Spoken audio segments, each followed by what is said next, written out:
that's what he calls me. He was like, ADA, I'm so sorry that we lost her.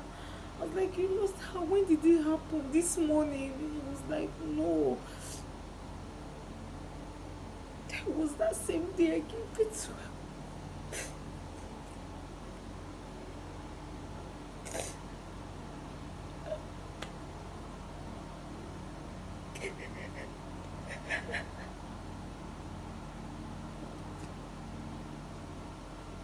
It was painful. It was really painful.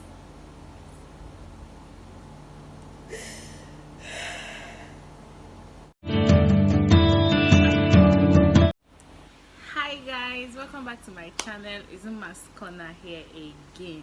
It's been a while, guys. So if you're a returning subscriber, welcome back. I love you. Thank you so much for all that you do for me.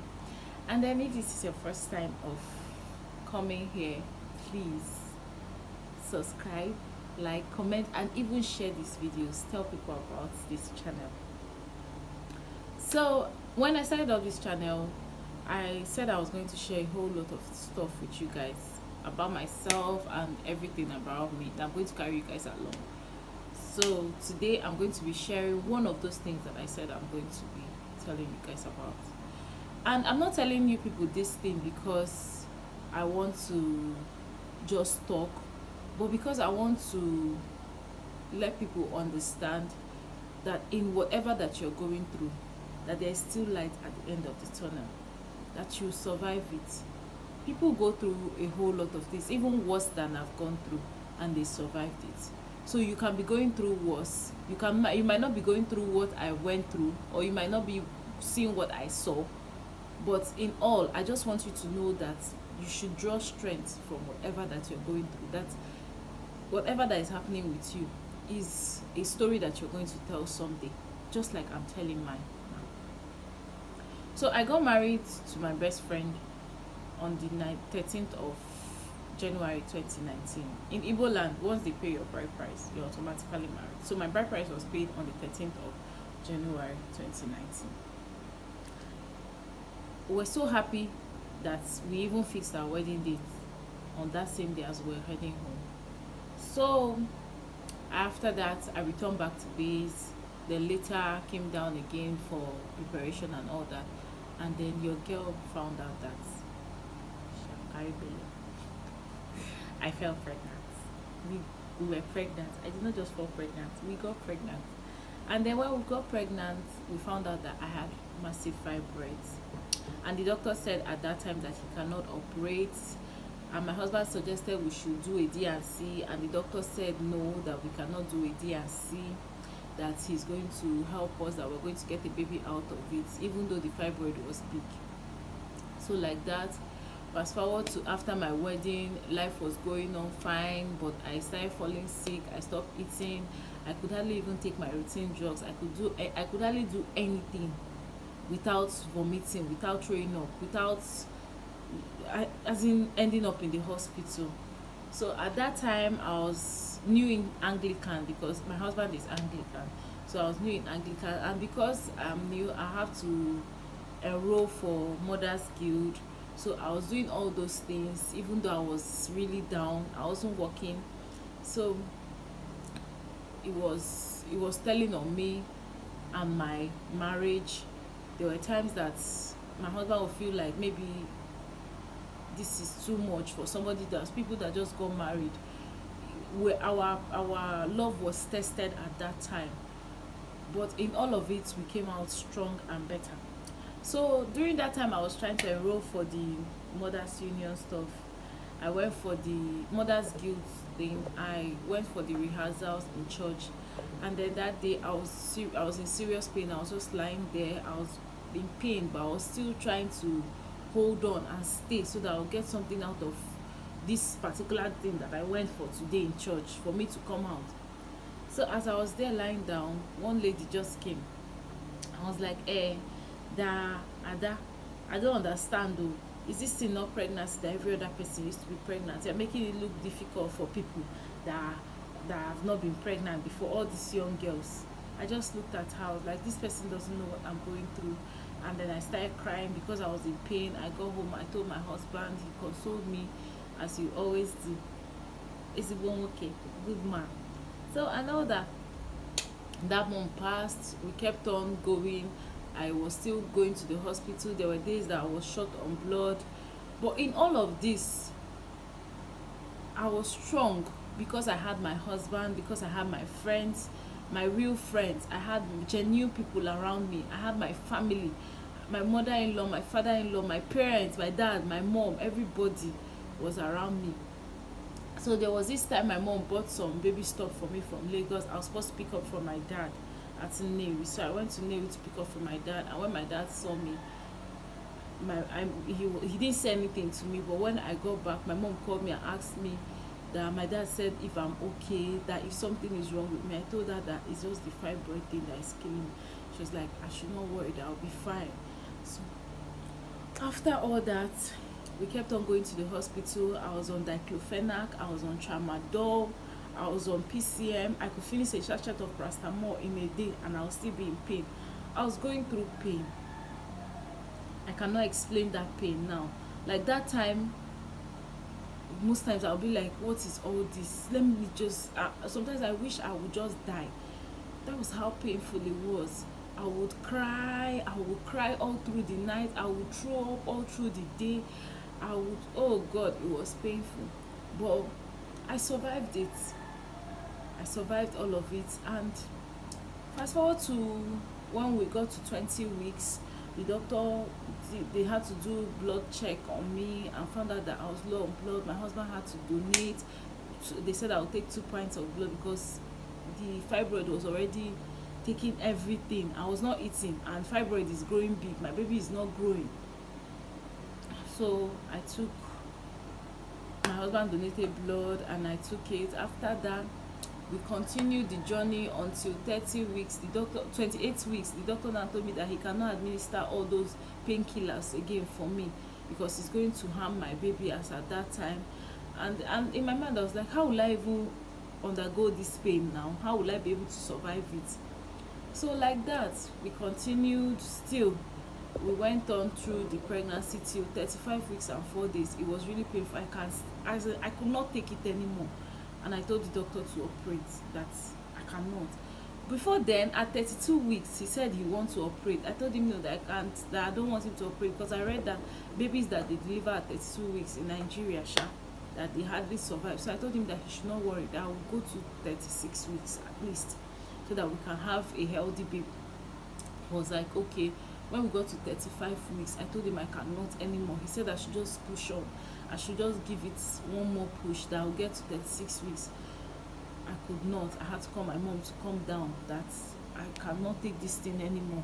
So they scheduled my surgery for 9th of November 2019. I was supposed to deliver on the 14th of December.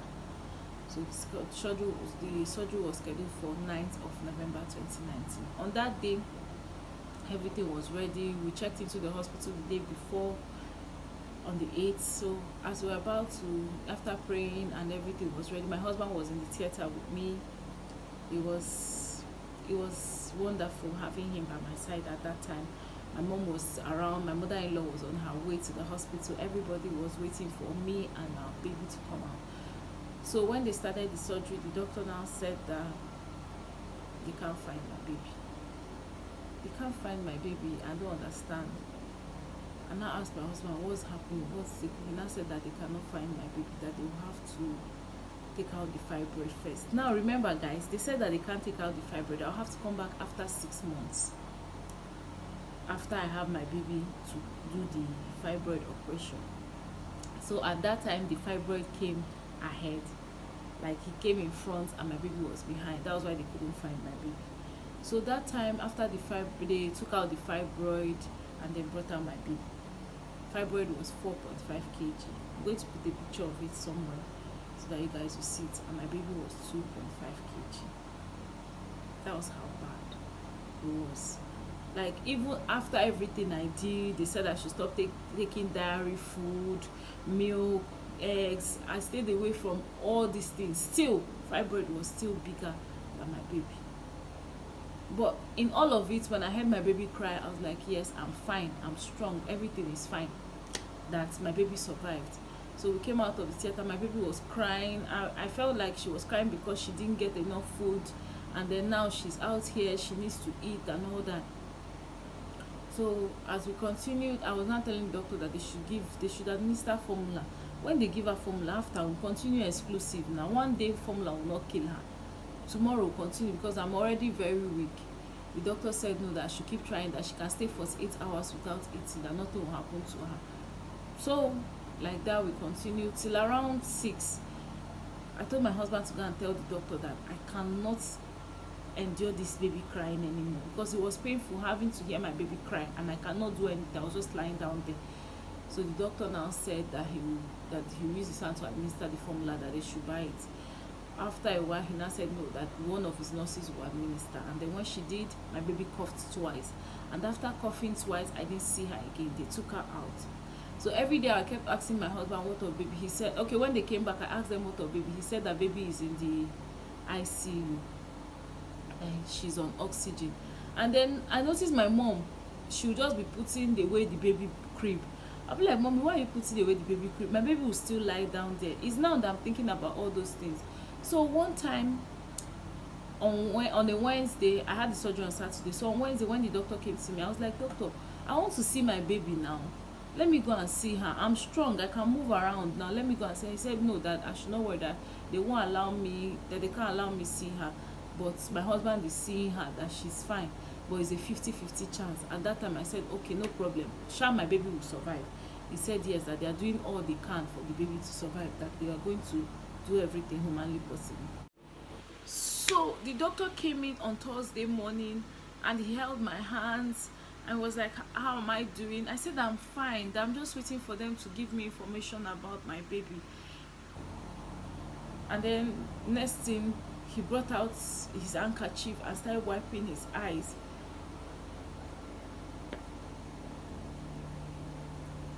This is something I don't share. He started wiping his eyes, he started crying. I was like, Dog, why are you crying? He said that he's sorry, ADA, because that's what he calls me. It was like, ADA, I'm so sorry that we lost her. I was like, you lost her? When did it happen? This morning? He was like, no. That was that same day I gave it to her.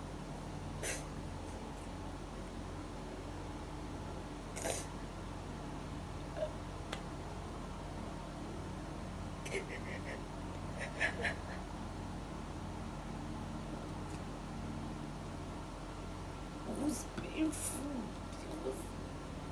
It was really painful.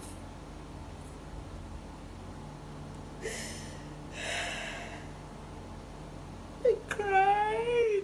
I beat myself.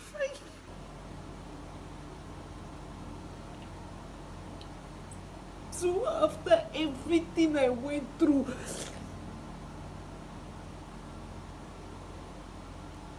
so in all of it,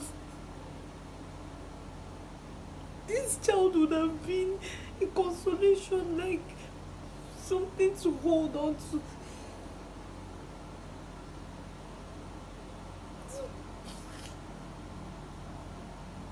But we lost her. So, sorry guys.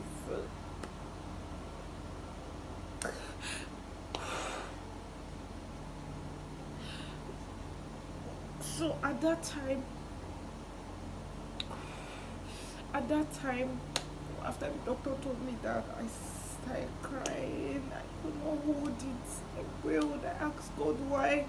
But if you look at the brighter side, the fibroid was taken out. And at the end of the day, I am better now. So I want you to be encouraged. If you have experienced this before, please drop a message in the comment section. Let's talk about it. If you haven't, if you're